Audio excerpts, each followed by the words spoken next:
할렐루야. 오늘은 두 종류의 추수, 이렇게 제목을 정하고 함께 은혜 나누기를 원합니다.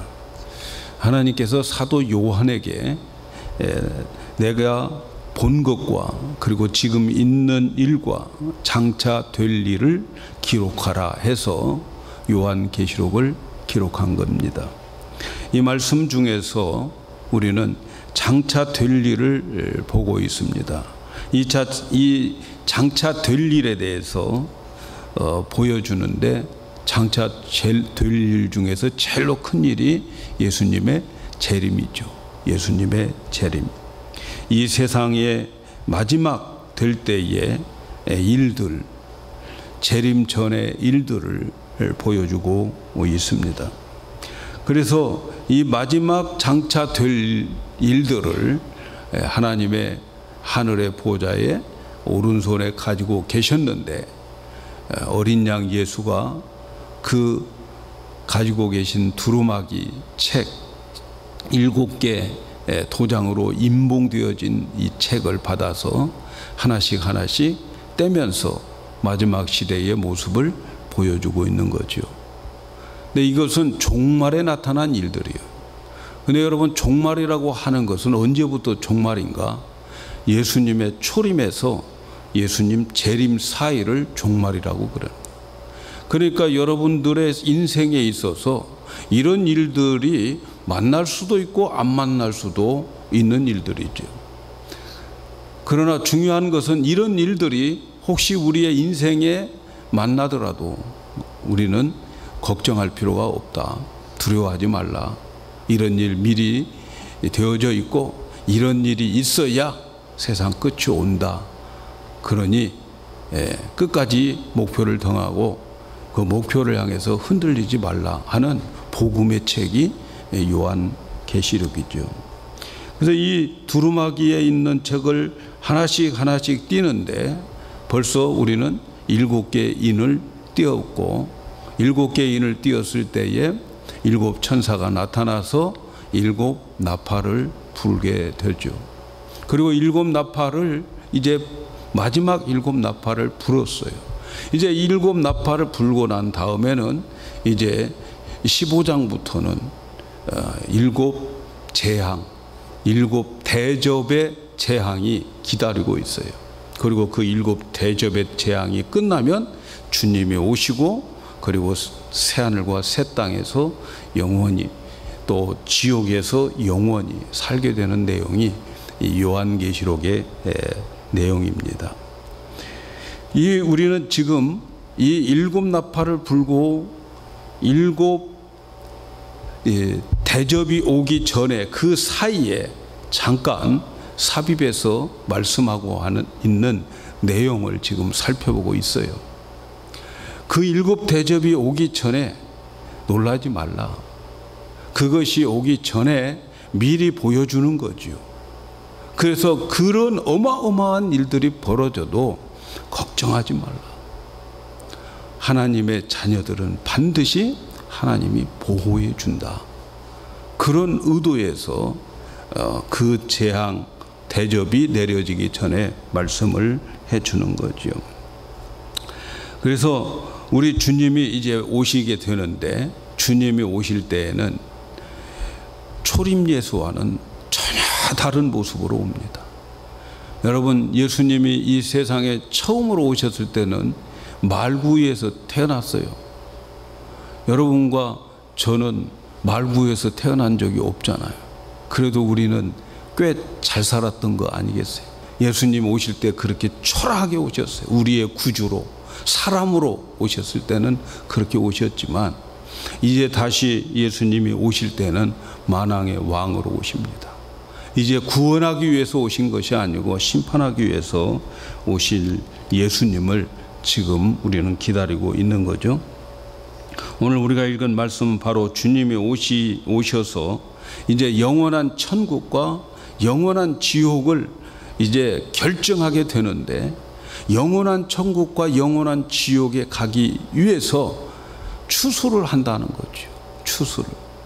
그래서 그 두 추수가 나오는데, 한쪽의 추수는 곡식을 추수하는 것이고 한쪽을 추수하는 것은 포도를 추수하는 것이다. 그래서 이 두 추수는 하나는 곡식 추수고 하나는 포도 추수다. 포도송이를 추수하는 거예요. 15절에 보면은 땅의 곡식이 다 익었다 하면서 추수하라는 명령이 떨어지고, 또 18절에 보면 땅의 포도송이를 거두라. 그 포도가 다 익었다.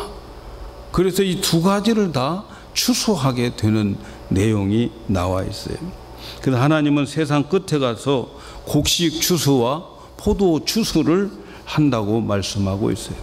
그런데 곡식 추수는 성도들을 추수하는 것을 의미하고, 포도 추수는 불신자들의 추수를 의미하는 거죠. 혹은 짐승표를 받은 배신자들을 가리킨 그러한 추수지요. 오늘 이 본문은 이 두 추수에 대해서 가르치고 있는데, 이 두 추수하는 추수권이 또 달라요. 자, 첫 번째 곡식 추수입니다. 14절에 보면 내가 보니 흰 구름이 있고 구름 위에 사람의 아들과 같은 이가 앉았는데 그 머리에는 군면류관이 있고 그 손에는 아주 예리한 이한 낫을 가지고 있더라. 이 말씀에서 보면 곡식 추수하는 자의 모습을 지금 설명하고 있어요. 흰 구름이 있고 그 구름 위에 앉은 사람의 아들 같은 이가 앉았다. 그리고 그 머리에는 금면류관이 있고 그 손에는 아주 예리한 낫을 가지고 있더라. 낫은 추수할 때 쓰는 기구지요. 그래서 이 사람의 아들과 같고, 이 사람의 아들과 같다고 하는 이것은 구약 성경에 이미 다 나온 말이죠. 구약 성경에 보면은 흰 구름이 있고 구름 위에 사람의 아들 같은 이가 앉았다 하는데, 이 사람의 아들과 같은 이를 인자 같은 이가 하늘의 구름을 타고 와서 사람과 같은 사람이나 인자나 같은 말이에요. 그래서 사람의 아들이 구름을 타고 앉아 있는 것을 보게 되는 거죠. 그게 누군가? 구약에서는 인자라고 하는데 그 앉아 있는 그가 누군가? 그가 바로 예수님이 오셔서 인자라고 자신을 소개하고 있어요. 구약에서 말하는 인자. 그래서 구약의 다니엘에서 다니엘 13장에서 말하는 인자가 예수님 자신이다, 이렇게 소개를 해요. 그러니까 구름 타고 앉아 계시는 그분이 누군가? 예수님이라는 거죠. 그러므로 곡식을 추수하는 자는 누군가? 인자였어요. 예수님이다 하는 거죠. 예수님은 인자로 설명을 하고 있어요. 구름 타고 계시는 앉아 계시는 그 예수님을 인자라고 말하고 있어요. 여러분, 인자라고 왜 소개할까요? 인자, 사람의 아들. 우리 모두가 다 사람의 아들들이죠. 근데 예수님을 인자라고 말하고 있어요. 사람과 같은 분, 인자라고 말하는데, 그 예수님은 이 세상에 인자로 오셔가지고, 사람, 우리의 육신의 몸으로 오셔가지고, 사람의 아들로 오셔가지고 우리 인간들의 모든 것을 다 경험하신 분이에요. 우리의 고난, 고통, 기쁨, 우리가 살아가면서 이 땅에서 모든 것을 다 체휼하신 분이다. 히브리서에서 그렇게 말씀하셔요. 우리를 추수하는 분은 바로 우리의 모든 사정과 환경과 모든 것들을 다 알고 계시는 그분이 우리를 추수한다 하는 것을 말씀하고 있어요. 그리고 예수님은 흰 구름, 그리고 그 구름 위에 앉아 계신다라고 하는 것은 예수님의 영광을 말하는 거예요. 예수님이 이 세상에 계실 때에 인자로 오셨을 때 가끔 영광스러운 모습을 나타냈는데, 어디에서 나타냈느냐? 변화산에서 베드로, 요한, 야고보를 데리고 변화산에 있을 때에 예수님의 본래의 모습으로 변화되었었어요. 그때의 구름으로 가득 차 있는 그러한 모습, 그게 예수님의 영광의 모습이었고, 그리고 예수님께서 승천하실 때에 구름 타고 승천하시는 그 모습이 영광스러운 모습인데, 그 영광스러운 흰 구름 위에 앉아 계신 예수님의 영광스러운 모습을 그렇게 보고 있는 거죠. 그리고 금면류관을 썼다. 이 면류관이라고 하는 면류관이 우리가 쓰는 면류관과 예수님이 쓰는 면류관의 어원이 달라요. 그래서 예수님이 쓰는 면류관은 만왕의 왕으로서의 쓰는 면류관이고, 우리가 쓰는 앞으로 면류관은 승리자가 쓰는 면류관이에요. 그래서 예수님이 지금 쓰고 계시는 그 면류관은 만왕의 왕으로 앉아 계시는 그 만왕의 왕을 소개하고 있는 거죠. 바로 우리는 바로 그 예수님을 붙잡아야 되는 거죠. 그리고 예수님은 추수할 기구가 예리한 낫이라고 그랬어요. 추수할 때에 쓰는 것이 낫이에요. 낫은 항상 추수할 때 쓰는 거죠. 추수할 때. 근데 이 예수님께서 가지고 있는 예리한 낫을 가지고 있는데, 추수할 때 낫을 사용한다. 그 낫이라고 하는 게 뭘까? 뭘 의미할까? 책을 보니까 말씀이라고 그래요. 말씀. 그러니까 추수할 때에 하나님께서 막 낫을 휘두르는데 말씀을 휘두르는 거죠. 여러분, 하나님께서 우리를 추수할 수 있는 기준이 뭐겠어요? 말씀밖에 없지 않겠어요? 말씀. 그래서 마지막 때 예수님이 낫을 가지고 추수를 하더라는 거예요. 예리한 날, 정말 하나님의 말씀, 가감없는 말씀을 가지고 추수하는 것을 보게 되는 거죠. 그래서 말씀과 상관없는 자들은 알곡이 될 수가 없어요. 여러분, 하나님의 말씀을 가까이 해야 될 이유는 우리가 하나님의 말씀을 통해서 알곡 만들기 위한 거죠. 하나님의 말씀이 우리에게 풍성해야 돼요. 말세에 다른 것 가지고 하나님 추수하잖아요. 돈 많이 벌었다? 그런 거 없어요. 높은 지위에 있었구나? 그거 필요 없어요. 하나님의 말씀 붙잡고 얼마큼 씨름하고, 하나님의 말씀 붙잡고 얼마큼 모험을 했고, 하나님 말씀 붙잡고 얼마큼 순종했느냐?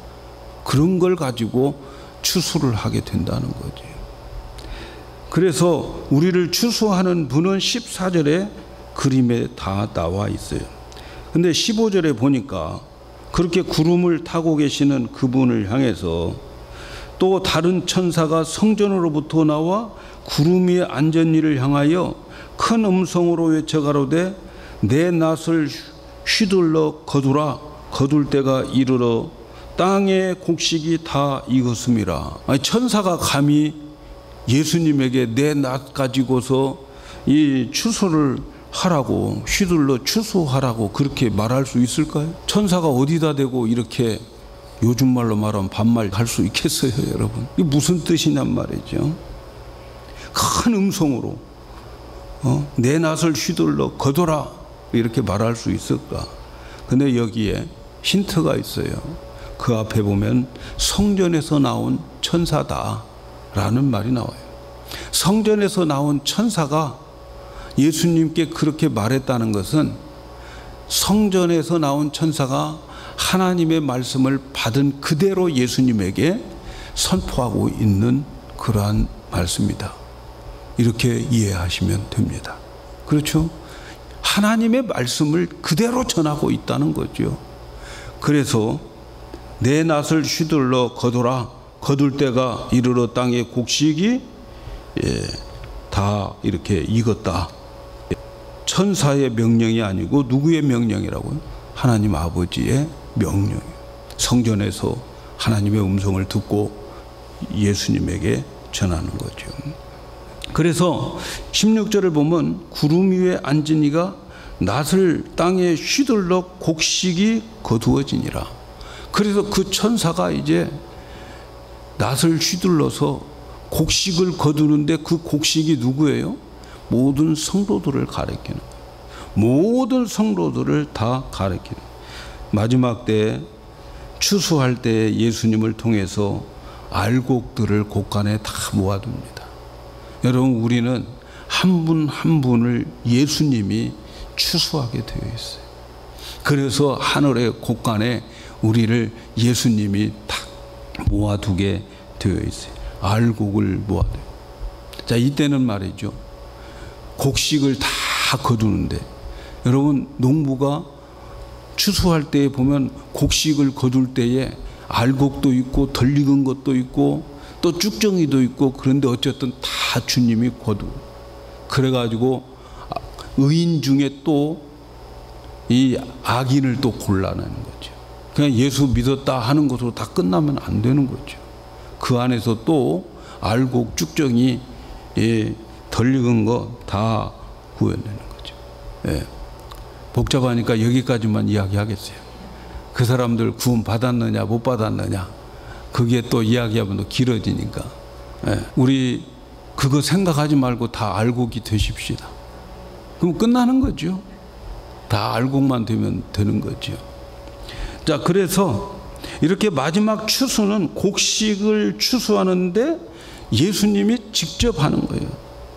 이 세상에서 두 짐승 사이에 얼마나 신앙생활 하기 힘듭니까? 하나는 바다 위에서 나오고 하나는 땅 위에서 나온 두 짐승들이 마귀에게 능력받아서 이 세상을 좌지우지하고 있는 그때에 믿음 생활 하느라고 너무너무 힘들고 고난과 많은 억울함 속에 살아가는 그들인데, 그런데 말이죠, 예수님이 직접 추수한다는 거죠. 얼마나 우리에게 위로가 되는지 몰라요. 짐승표 받지 않고 정말 하루하루 굶어가며 하루하루 힘들어가며 세상 사람들에게 외면당하고 왕따당하고 그렇게 살아가고 있는 그 성도들을 주님이 머리에 면류관을 쓰신 그분이, 영광스러운 그분이 한 분 한 분을, 성도들을 찾아서 곳간에 아주 귀하게 그곳에 추수를 해서 모은다는 거죠. 얼마나 큰 축복입니까? 이제 곳간에 들어간 성도들은 영원한 안식에 들어가게 되는 거예요. 이 세상 영원에 비하면은 잠시 점 하나 찍은 시간, 그 순간 찰나예요. 너무 짧은 시간이에요, 우리 인생. 그런데 영원한 안식에 들어가는 거예요.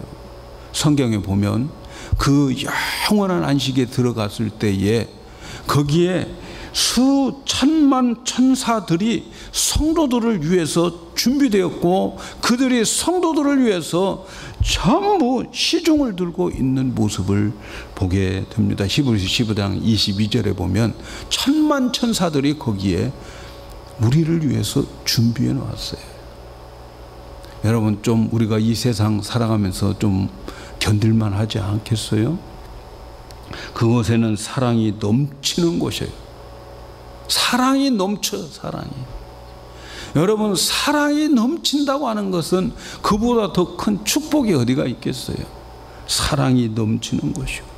그곳에는 날마다 즐거운 찬송, 새 노래를 부르는 그러한 찬송, 날마다 새 노래가 터져 나올 수밖에 없는 그러한 영원한 그곳에 가는 거죠. 앞서 갔던 우리 모든 성도들 다 거기서 만나게 되고, 언제든지 그렇게 믿음의 형제 자매들과 함께 좋았던 그 관계가 영원히 지속되고 영원히 함께 산다는 게 얼마나 여러분 좋은 것입니까? 우리가 지금은 잘 몰라요. 왜 하나님이 나에게 이런 고난을 주시고 왜 하나님께서 우리를 이렇게 인도하실까 잘 모르지만, 그러나 그곳에 가면 모든 비밀들이 다 알아져 버려요. 여러분, 우리가 몰랐던 모든 비밀을, 그 속에 하나님의 깊은 사랑이 있다는 거 아십니까, 여러분? 그곳에 가서 하나님의 사랑이 여기에 있었구나 하고 깨닫는 순간순간들마다 여러분 얼마나 우리는 환호성과 행복에 외침이 있겠습니까? 그곳에는. 지금은 우리는 잘 몰라요. 저도 잘 몰라요. 하나님 왜 이렇게 우리 성도들에게 왜 이런 일을 당하게 하고 왜 이렇게 하십니까? 하나님 저한테도 응답을 안 줘요. 잘 몰라요. 잘못 말했다가 또 목사님 틀렸어 그럴까 봐서 말도 못하고. 예? 근데 그곳에 가면 모든 비밀이 다 나타나는데 그 비밀 속에 하나님의 사랑이 숨겨져 있다는 거. 얼마나 여러분 행복한 곳이겠습니까? 그곳에 가면 아픔도 없고 눈물도 없고 또 그곳에는 애통도 없다고 그렇게 말합니다. 그리고 우리가 이 세상에서 조금 밖에 하나님께 드려지는 게 없는데 그곳에 가면 생각지도 못한 엄청난 상급을 준비해 놓고 계시는 그곳에, 바로 그런 곳에 가도록 하기 위해서 예수님이 직접 추수하러 오신다는 거죠. 누가 예수님의 손에 추수자가 될까요, 여러분? 앞에서 말씀드렸듯이 우상에게 경배하지 않고 짐승표 받지 말아야 됩니다. 12절에 보니까 성도들의 인내가 여기 있나니 저희는 하나님의 계명과 예수 믿음을 지키는 자니라 알곡들이에요. 우상에 경배하지 않고 인내로 하나님의 계명과 예수 믿음을 지키는 자들이다. 사랑하는 여러분, 우리는 바로 이 추수에 참여하는 자들이 다 되어야 되겠습니다. 앞에서 14만 4천 명 어떤 자들일까요? 세상의 마귀의 유혹과 인내 그리고 믿음 지키고 짐승표 받지 않는 자들, 먹고 사는 것 때문에 믿음 팔아먹지 않기를 축복합니다. 먹고 사는 것 때문에 믿음 저버리지 마세요. 이보다, 이 세상보다 표현할 수 없는 좋은 세상이 저와 여러분을 위해서 준비해 놓고 계심을 믿으셔야 돼요. 두 번째 추수는 포도 추수입니다. 17절에서 22절에 포도 추수에 대한 이야기가 나오는데 여기에 추수하는 자들은 두 천사가 추수를 해요. 곡식 추수는 누가 한다고요? 예수님이 직접 하셨어요. 그런데 이 포도 추수는 두 천사가 해요. 17절을 보면 다른 천사가 하늘에 있는 성전에서 나오는데 이 사람도, 이 천사도 이한 낫을 가지고 있더라. 천사들이 포도 추수할 때도 이한 낫 말씀 가지고 심판하는 거예요. 18절을 보니까 불을 가진 다른 천사가 제단으로부터 나와서 이한 낫 가진 자를 향하여 큰 음성으로 불러가로되 이 한 낫을 휘둘러 땅에 포도송이를 거두라. 그 포도가 익었느니라 하더라. 여러분, 성경에 나오는 포도는 대부분 성도들을 의미하는 포도였어요. 우리가 요한복음 15장에 보면 우리 주님 포도나무고 우리는 가지고, 거기에 나오는 포도는 좋은 것이죠. 그런데 말이죠, 구약 성경이나 또 다른 데 보면은 이 포도가, 포도송이라고 하는 것은 불신자들을 의미하는 것도 많아요. 신명기 32장 32절에 보니까 그들의 포도나무는 소돔의 포도나무요 고모라 밭의 소산이라. 여기에 나오는 이 포도는 불신자들을 말하는 거예요. 소돔의 포도, 고모라의 밭의 소산이다, 이렇게 말하고 있어요. 그런데 이 포도가 익었다는 거예요. 고모라 또 이 소돔 이런 곳에 포도가 익었다는 말이 무엇을 의미하겠어요, 여러분? 그들의 포도 익음은 세상의 악의 극치를 이루고 있다는 거예요. 죄악의 절정에 이르고 있다는 그런 말이에요. 그래서 여기서 보면 포도 추수는 두 천사가 수행하는 것을 봅니다. 포도 추수는 예수님 개입하지 않아요. 거기에 예수님 쳐다도 안 봐요. 이 포도 주스는 거둘 때에 두 천사가 합니다. 한 영혼도 빠지지 않기 위해서. 예수님은 곡식을 그렇게 귀하게 하기 위해서 직접 하지만 이 포도 추수는 내버려둬요. 천사들이 합니다. 천사들은 예수님처럼 사랑이 없어요. 천사들은 순종만 있을 뿐이에요. 그들에게는 감정도 없어요. 그저 시키는 대로 순종만 하는 거예요. 자비도 없고 인정도 없어요. 예수님께 추수되지 않는 자들은 천사들이 이제 인정사정 봐주지 않을 겁니다. 그들의 죄악이 극에 달았기 때문에 천사들이 그 말씀의 그 예리한 칼 가지고 그들을 대할 때에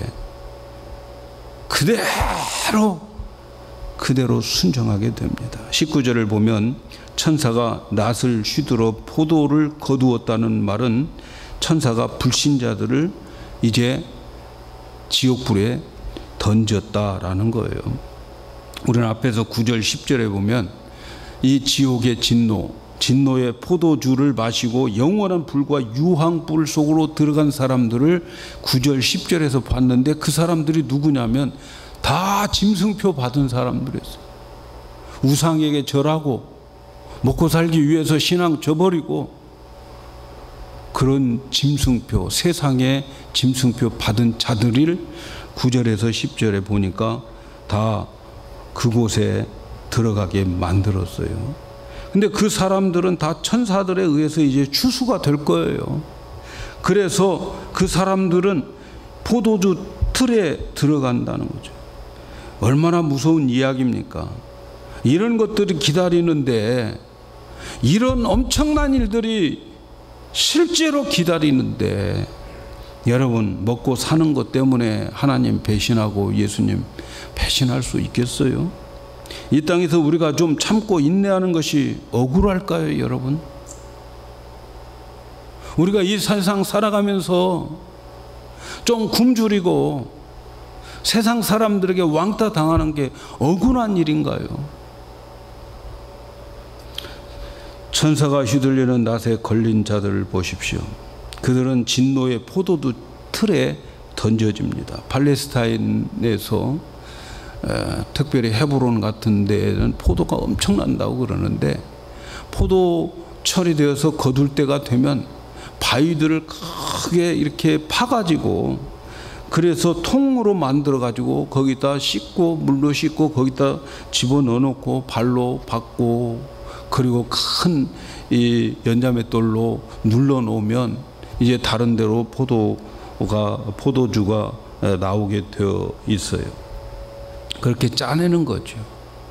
그런데 이 천사들에게 잡힌 포도들은 다 그렇게 짜낸다는 거예요. 그렇게 짜내는 날이 있다는 거예요. 오늘 말씀 20절에 마지막에 이런 말씀이 있어요. 그 진노가 어떤지 이렇게 나와요. 성 밖에서 그 틀이 밝히니 틀에서 피가 나서 말굴레까지 닿았고 1600 스타디움에 퍼졌다. 여기서 중요한 것은요, 성 밖에요. 성 밖에. 성 밖이 뭘까? 성 밖에서 이렇게 되어지는 일이라고 말하고 있는데, 성 밖이 뭘까? 예루살렘 밖이라고 하는 말도 되고, 또 천국 밖이라고 하는 뜻도 되고, 그리고 교회 밖이라고 하는 뜻도 됩니다. 오늘로 말하면 교회 밖에 있는 사람을 말할 것입니다. 교회 밖에 구원 없습니다, 여러분. 예수 믿는 자들은 함께 모여서 거룩한 공회를 이루어야 되는 거예요. 이렇게 거룩한 공회, 함께 모인 모임이 되어져야 되는 거예요. 신앙 고백 날마다 하잖아요. 우리 매주 하잖아요. 하나님은 교회를 통해서 복음을 전하게 하시고 많은 사람들에게 추수하게 하시고, 교회를 통해서 또 사람들을 모아서 성령을 부어줍니다. 여러분, 우리들의 모임은 성령을 담는 그릇이에요. 그릇. 모이지 않고는 성령의 역사가 없어요. 성령 충만하기 원합니까? 모이기에 힘쓰셔야 돼요. 교회는 주님의 몸이라고 그러잖아요. 주님의 몸에 붙어 있지 않으면 저절로 말라 죽죠. 교회밖에 구원이 없어요.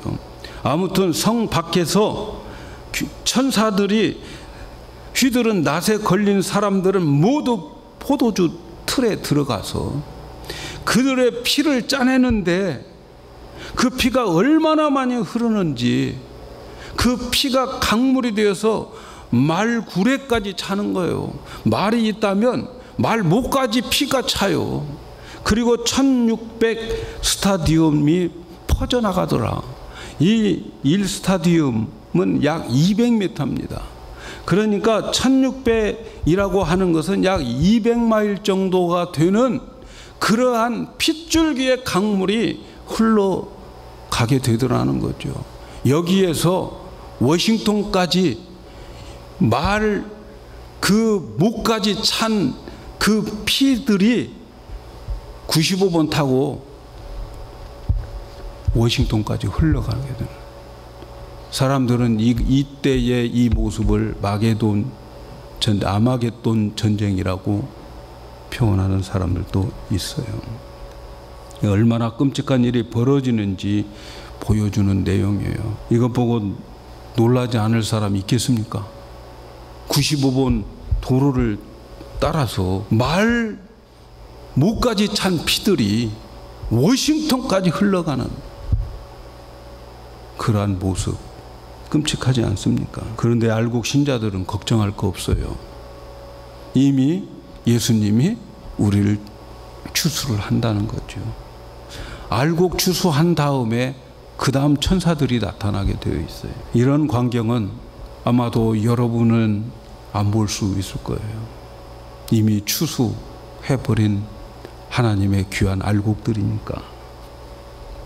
이러한 무시무시한 일을 우리는 보지 아니했지만, 이것을 알고 두려워할 것이 아니라 그런 일들이 벌어지니까 절대로 우상에게 절하지 말고, 절대로 짐승표 받지 말고, 굶어 죽더라도 죽어라, 이런 날이 있다 하는 거예요. 사랑하는 여러분, 요한계시록 14장은 마지막 나팔을 불고 7 대접의 재앙이 시작되기 전에 우리에게 보여준 내용입니다. 앞으로 이런 일들을 당하니까 인내하며 믿음 지키는 것 절대로 헛되지 않다. 믿음 생활하는 것 절대로 억울하지 않다. 이것을 우리에게 말씀해 주고 있는 거지요. 요한계시록이 우리에게 가르쳐 준 내용은 여러분 천기누설입니다. 하나님의 비밀을 우리에게 가르쳐 주는 거죠. 하나님만 아는 내용인데 우리에게 가르쳐 주고 있어요. 그리고 들을 귀 있는 자들에게만 들려주고 있고 깨닫게 해주고 있다 하는 사실, 여러분 기억하시기를 바랍니다. 분명히 이 세상은 사단과 두 짐승에 의해서 교회들은 어려워요. 힘들어져요. 대한민국은 벌써 제가 보기에는 손든 것 같은 기분이 들어서 너무 슬퍼요. 대한민국 교회들.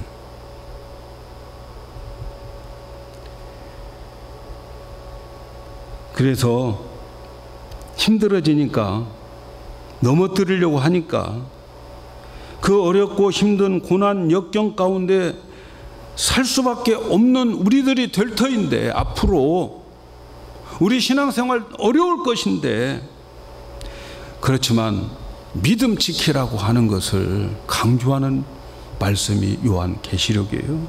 인내해야 합니다. 죽음 앞에서 겁내지 말고 믿음을 지켜나가야 됩니다. 영광교회가 존재하는 이유는 바로 이렇게 힘들고 어렵고 고난과 역경이 있을 때에 우리 힘든 사람들끼리 모여가지고 서로 위로하고 일으켜주고 하나님께 부르짖고 하나님 같이 바라보기 위해서 영광교회가 있는 거예요. 죽음 앞에서 겁내지 말고 우리 하나님 앞에 끝까지 우리끼리 똘똘 뭉쳐가지고 예배하다가 오실 주님 맞이하자. 여러분, 영광교회를 통해서 이 세상에서 복을 받고 살려고 한다면 여러분 실망하실 것입니다. 실망하실 것이에요. 우리는 믿음 지키다가 죽을 사람만 모여 함께 예배드리다가 주님 맞이하는 그런 교회가 되었으면 좋겠어요.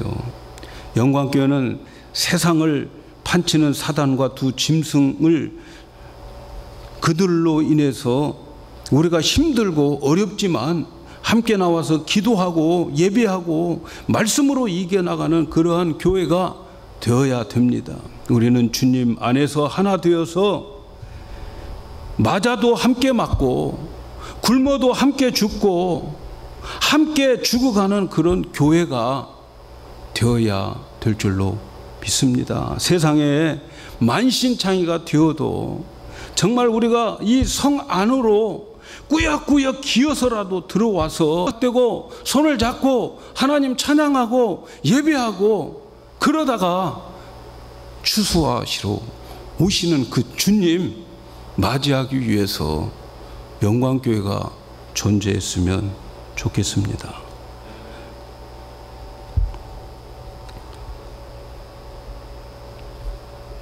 요한계시록의 목적은 바로 이런 것을 가르쳐 주기 위한 거예요.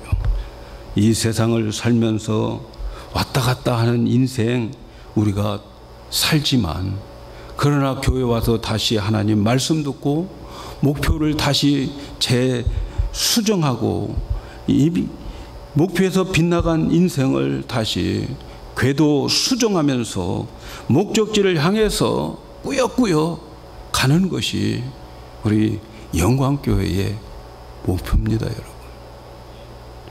제가 이 교회를 맡고 있는 동안에는 저는 그것이 목표로 삼고 갈 거예요. 저는 그래서 팬데믹 때도 저는 예배 드렸어요. 왜? 이것이 하나님이 기뻐하실 것 같아서요. 그것이 하나님이 가장 좋을 것 같고 정말 내심 속에서는 감옥이라도 갔으면 좋겠다. 그러면 나는 안식을 취하리라. 이런 생각도 해봤어요. 사실은. 여러분 앞으로 평안한 삶을 추구하는 것이 아니고 우리는 이 목적을 향해서 세상을 살면서 정말 우리의 인생을 우리의 신앙을 정말 말씀을 우리의 매뉴얼로 삼고 살아갈 수 있는 우리가 되어야 될 줄로 믿습니다. 앞으로 평안한 삶을 추구하는 것이 아니고 고통과 어려움과 힘든 일들이 우리의 목표를 거기에 그것들로 인해서 흔들리지 말았으면 좋겠습니다. 여러분 절대로 억울한 게 아닙니다. 신앙생활 억울한 게 아니에요. 오늘 본문에 곡식을 인자가 추수하는 것 보았죠? 그분은 우리의 모든 것을 다 경험하신 분, 다 당하셨어요. 우리가 당하는 고난 다 아십니다.